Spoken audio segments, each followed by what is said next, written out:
Hello everyone, welcome again. पिछले lecture में हम लोग ने ये छोड़ रखा था, ड्रामेटिक प्रेजेंटेशन तक पढ़ाया था। उसके बाद ये अब हम लोग को पढ़ाना था प्रोडक्शन पॉसिबिलिटी कर्व। वीडियो बहुत लेंदी हो गई थी इसलिए वहीं पे क्विट कर दिया। अब यहाँ से स्टार्ट करते हैं प्रोडक्शन पॉसिबिलिटी कर्व। तो चलिए स्टार्ट करते हैं। प्रोडक्शन पॉसिबिलिटी कर्व होता क्या है? ये एक ग्राफिकल प्रेजेंटेशन होता है, रिप्रेजेंटेशन। क्या होता है? ग्राफिकल रिप्रेजेंटेशन, जिसमें कि शो किया जाता है वेरियस कॉम्बिनेशंस। वेरियस कॉम्बिनेशंस मतलब अलग अलग तरीके के गुड्स को शो किया जाता है। ठीक है, देखिए टू गुड्स के अमाउंट को शो किया जाता है which can be produce with in a given resources and technology. जो रिसोर्सेज मौजूद हैं, जो टेक्नोलॉजी मौजूद है, उसी का इस्तेमाल करके, उसी का यूज करके गुड्स को प्रोड्यूस करना। और सिर्फ एक गुड्स प्रोड्यूस नहीं होता, इसमें various combination of goods produce होते हैं और ग्राफिकल रिप्रेजेंटेशन होता है। ठीक है, कर्व है तो क्या है? ग्राफिकल रिप्रेजेंटेशन है। किस चीज का ग्राफिकल रिप्रेजेंटेशन है? Various combination of two goods, दो गुड्स का कॉम्बिनेशन जो कि प्रोड्यूस होगा। जो रिसोर्सेज हमारे पास मौजूद हैं, जो टेक्नोलॉजी हमारे पास मौजूद है, उसी से ही ये प्रोड्यूस होगा। और जो रिसोर्सेज है वो फुल्ली एंड इफिशिएंटली इम्प्लॉयड होने चाहिए। Fully and efficiently employed means utilised होने चाहिए, पूरी तरीके से इस्तेमाल होने चाहिए। ठीक, अब अजम्पशन की बात करते हैं कि अजम्पशन क्या होता है। अजम्पशंस पीपीसी की पहला अजम्पशन है the resources available are fixed.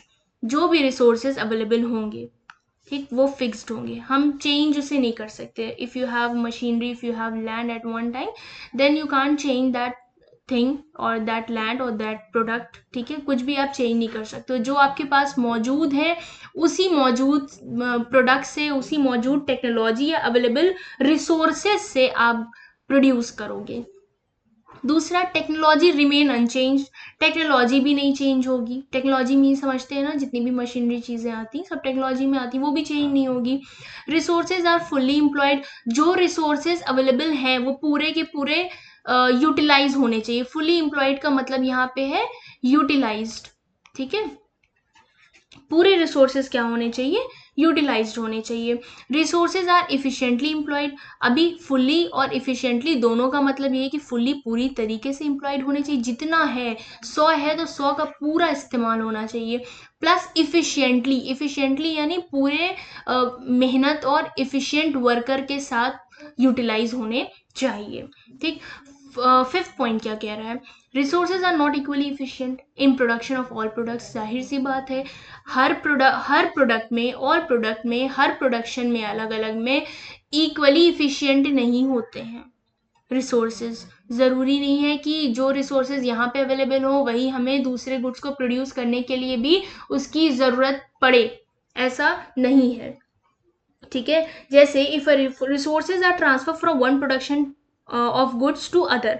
एक प्रोडक्शन से दूसरे प्रोडक्शन में चेंज हो रहा है, गुड्स ट्रांसफर हो रहे हैं। ठीक, तो कॉस्ट क्या हो जाएगी? इंक्रीज हो जाएगी। तो इस जब कॉस्ट इंक्रीज होगी तो मार्जिनल अपॉर्चुनिटी कॉस्ट यानी एमओसी भी क्या होगी? इंक्रीज हो जाएगी। बहरहाल इतना डिटेल में नहीं जाना, इतना समझिए कि resources are not equally efficient.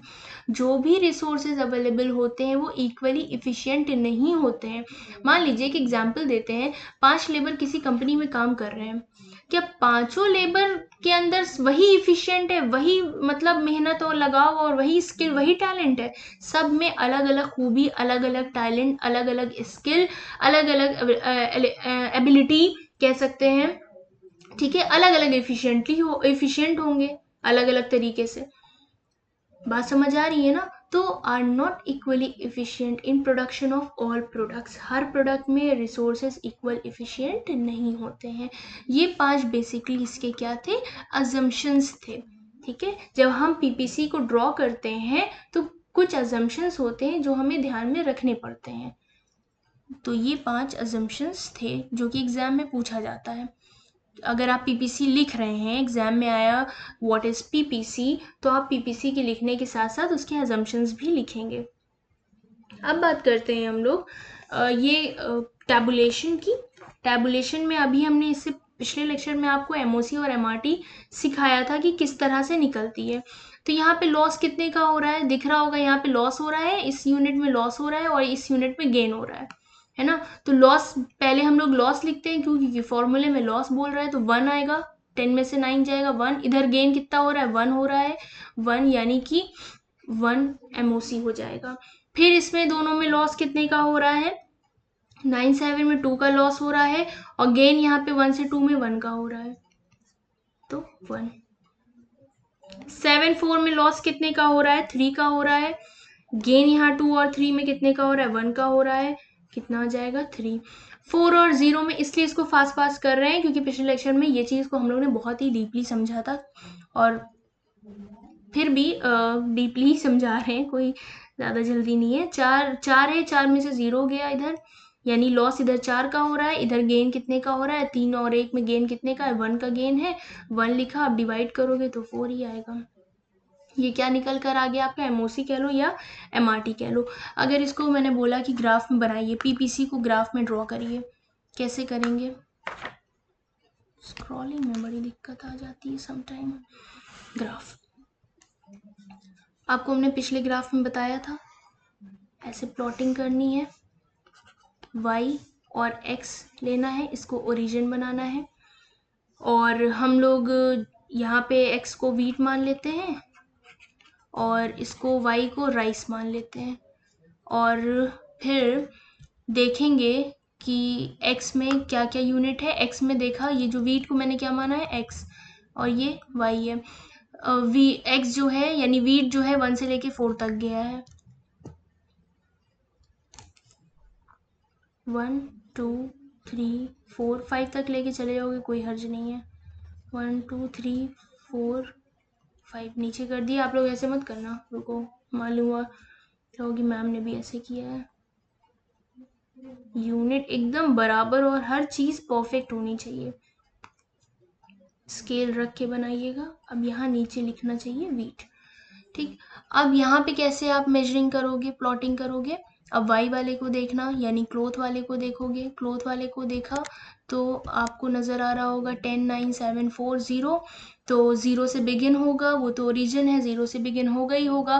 फिर मैंने देखा कि इसमें गैप अगर 2 2 का रखेंगे तो 10 तक ये आसानी से पहुंच जाएगा। तो यहाँ पे क्या करते हैं,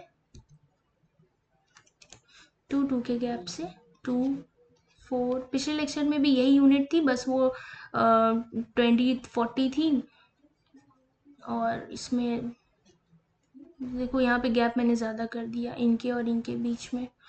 आप लोग ऐसा मत करिएगा, बराबर गैप रखिएगा। ये हो गया आपका 10। अब आपको प्लॉट करना है, 1 पे यूनिट, 0 पे यूनिट 10 है, 0 पे यूनिट 10 है, दिखा देते हैं, देखिए 0 है ना, ये 0, 0 पे कितनी यूनिट है, 10 यूनिट है, याद कर लीजिए। 1 पे 9 है, बार बार नीचे करना पड़ रहा है, तो 0 पे 10 रख दिया हमने, 1 पे 9 है, 1 ये है और 9 8 और 10 के बीच में ही होगा। फिर 2 पे कितनी थी, फिर से देखना पड़ेगा 2 पे थी 7, 7 और 4, 2 पे थी 7, 6 और 8 के बीच में होगा। 3 पे थी 4 और 4 पे 0 थी, आई थिंक 4 पे 0, 4 पे 0। देखिए इस तरह से प्लॉटिंग करिएगा। फिर ये ग्राफ को आप, ये स्ट्रेट लाइन में कभी भी नहीं होता है, ध्यान रखिएगा कि मालूम हुआ स्ट्रेट बन गया तो स्ट्रेट होता है, स्ट्रेट में नहीं होता, ये थोड़ा कर्व में होता है। लाइन से तो एकदम अलग जा रहा है, बहरहाल लाइन में ही मेरी तरह मत करिएगा कि मतलब ऐसे ऐसे गोला बना दीजिए वो थोड़ा सा हो गया। आप लोग क्या करिएगा, जब डॉट डॉट करिएगा तो फ्री हैंड बनाइएगा तो इजीली बन जाएगा। ये आपका बन गया एमआरटी, यानी कि पीपीसी बना है। पीपीसी में हम लोग ने वेरियस कॉम्बिनेशन ऑफ गुड्स को शो किया है। पॉइंट ए जो है यहाँ पे हम पॉइंट ए कर देंगे, यहाँ पे हम पॉइंट बी कर देंगे।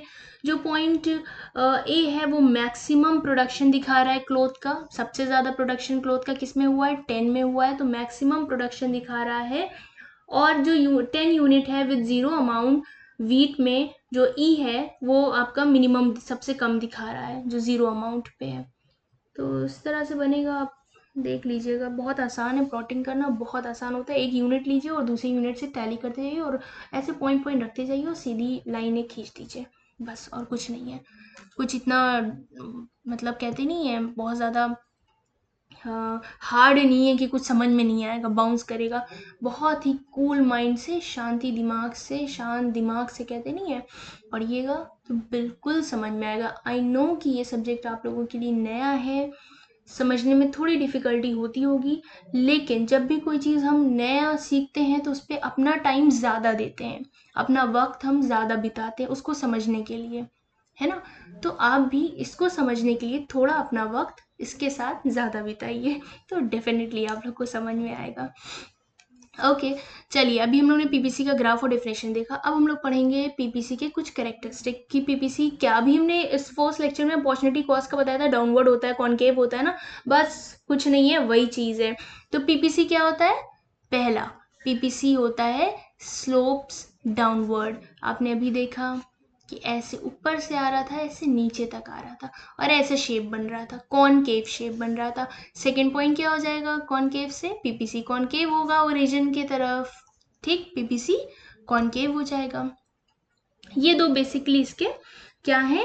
कैरेक्टरिस्टिक है। लेकिन कुछ ऐसी कंडीशंस होती हैं जहां पे पीपीसी के 3 अलग तरीके के शेप नजर आएंगे, दिखने को मिलेगा आप लोगों को।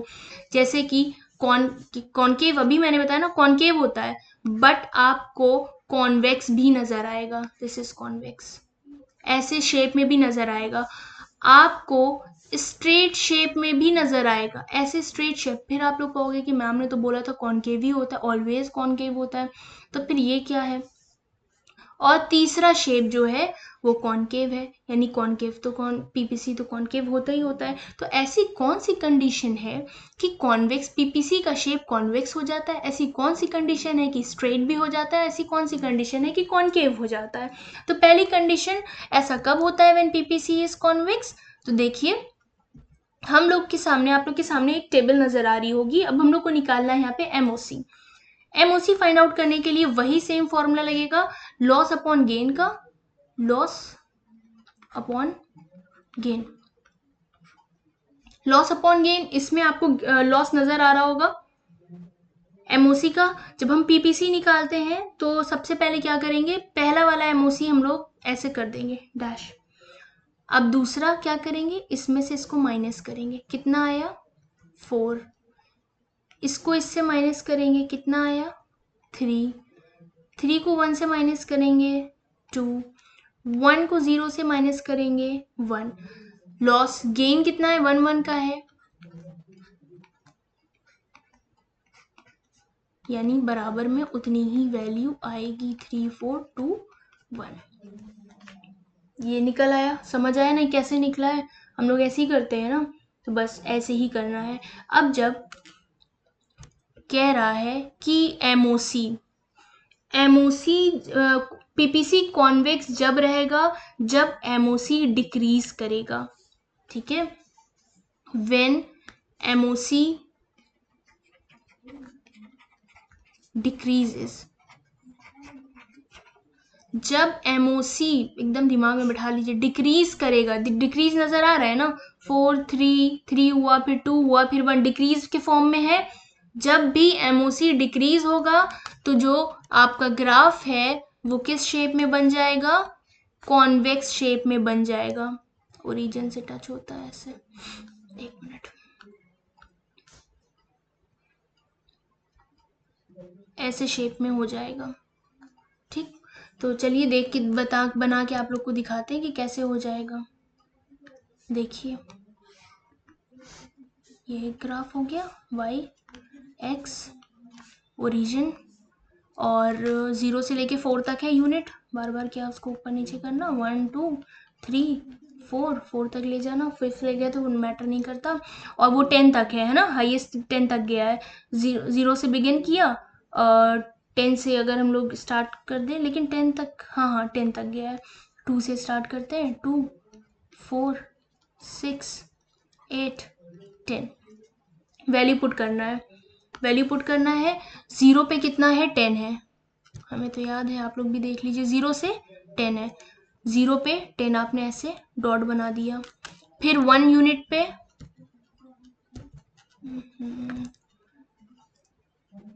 स्क्रॉलिंग में बड़ी दिक्कत आ रही है, हाँ 1 यूनिट पे 6 है, यूनिट 1 6, ये यहाँ पे आपने पॉइंट रख दिया।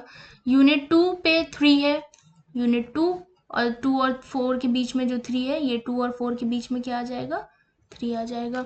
यूनिट 3 पे 1 है, यूनिट 3 ये है, और ये 1 यहाँ पे आएगा ना, 0 और 2 के बीच में, ये 1 हो जाएगा। ये थोड़ा सा और नीचे करता है, यहाँ पे 1 होगा, ठीक। उसके बाद 4 पे 0 है, 4 पे 0 है, देखिए बना ना, ऐसे आया। मिनट,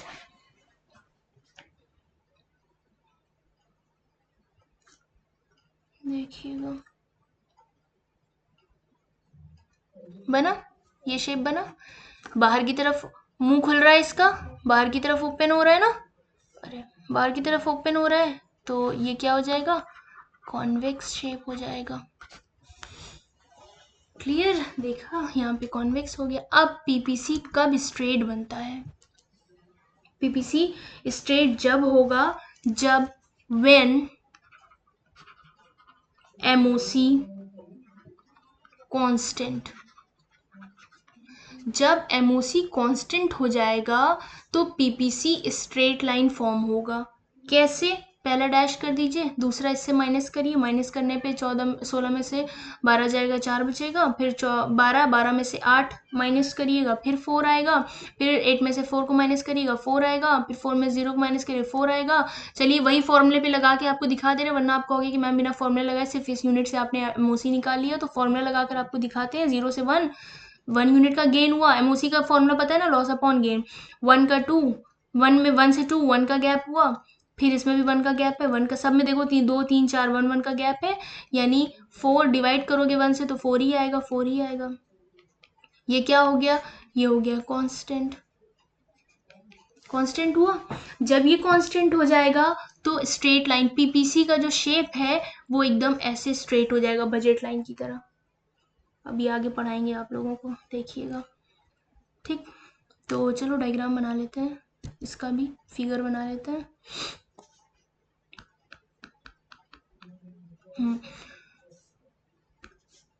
प्लॉटिंग करते हैं, उप्स,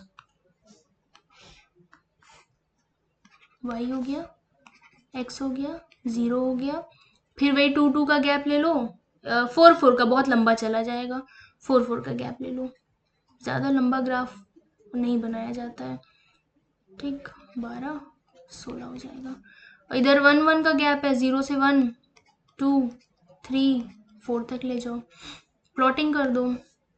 0 यूनिट पे कितना है, 16 है, 0 ये है, 16 ये है, ऐसे पॉइंट रख दो।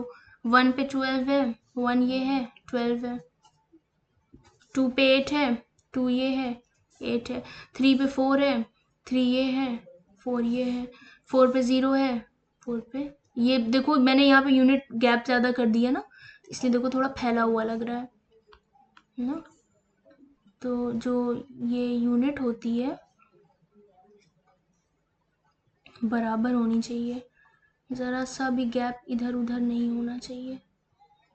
ये 4 हो गई, तो ये देखिए यहाँ पे आपने ऐसे पुट कर दिया, ये जो लाइन बनेगी ये एकदम स्ट्रेट लाइन बनेगी, एकदम स्ट्रेट।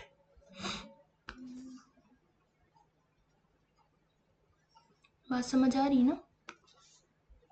तो ये स्ट्रेट लाइन देखा आपने, पीपीसी सिर्फ कॉनकेव नहीं होता है, पीपीसी स्ट्रेट भी होता है, पीपीसी कॉन्वेक्स भी होता है। और स्ट्रेट कब हुआ, जब एमओसी क्या हो जाएगा, कांस्टेंट, 4 4 पे, कांस्टेंट मीन्स फिक्स्ड हो जाना, रुक जाना, ना बढ़ना ना घटना, ठीक। अब चलिए कॉनकेव, कॉनकेव तो होता ही, इसकी प्रॉपर्टी है कॉनकेव होना, लेकिन इसको भी हम लोग देख लेते हैं किस तरह से फाइंड आउट होगा। इन दोनों में गैप देखा हम लोगों ने कितना है, 1, और इन दोनों में गैप, पहले इन लोग का गैप लिख लेते हैं, ठीक, इनका गैप, इन दोनों में गैप कितना है 2, इन दोनों में गैप 3, इन दोनों में 4, इन दोनों में 4 माइनस 4, 1 2 3 4, ये हो गया।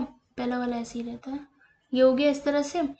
आप क्या कर सकते हो, इसका भी लिख लो, वरना फिर कहोगे कि मैंने बिना फॉर्मूले के किया, तो कंफ्यूज मत होना। 1 से डिवाइड करोगे तो 1 ही आएगा, 1 का डिवीजन किसी भी नंबर से करोगे तो वही नंबर आएगा। अब देखिए एमओसी कॉनकेव कब होता है, MOC when PPC concave, sorry PPC concave कब होता है, व्हेन एमओसी इज इंक्रीजिंग या इंक्रीजेस, ये इस काट दो, अच्छा नहीं लग रहा है। when MOC increases, when MOC increases PPC is convex concave, ठीक, इंक्रीज है ना, 1 2 3 4 इंक्रीज हो रहा है, एमओसी एमओसी इंक्रीज होगा तो कॉनकेव बनेगा पीपीसी। चलिए एक बार इसका डायग्राम भी देख लेते हैं। लाइन टेढ़ी बन जाती है, y x 0, देखो 0 से 4 तक है ना, 1 2 3 4, 1 2 3 4, उसके बाद 0 से लेके 10 तक है, 2 2 का गैप कर दो, है ना, 2 2 के गैप में आप बना लो इसको, 2 4 6 8, उप्स बहुत ज़्यादा हो जाएगा, 10, ये बन गया। प्लॉटिंग करना स्टार्ट कर दो, 0 पे कितना है, 0 पे 10 है, 0 ये 10 ये, ऐसे पॉइंट रख दो, 1 है, 1 पे 9 है, 1 ये है और 10 के नीचे 9 आएगा, यहाँ पे रख दो। 2 2 पे कितना है, 7 है, 2 इधर आए, 2 पे 7, यहाँ पे 7 है, 7 रख दिया। 3 3 पे 4, 3 पे आए, 4 पे आए, ऐसे रख दिया। 4 4 पे 0, 4 पे आए और 0 ऐसे रख दिया। तो स्लाइटली ये ज़्यादा बढ़ गया है, एक मिनट। 2 1 पे कितना है, 1 पे 9 है, 1 पे 9 है, 2 पे कितना है, 2 पे 7 है, 2 ये है, एकदम सीधे गए और ये 7 पे रख दिया। 3 देखो, 3 के हमने इधर कर दिया ना, तो पॉइंट 3 के एकदम सामने ही होना चाहिए, वरना फिर ग्राफ गड़बड़ हो जाएगा।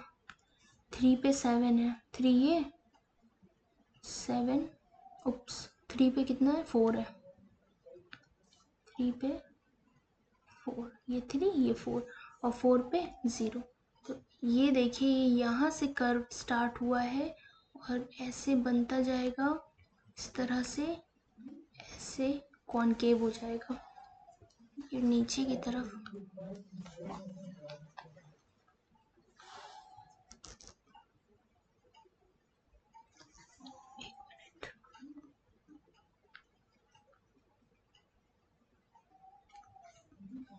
ठीक, देखो अंदर की तरफ खुला है ना इसका फेस,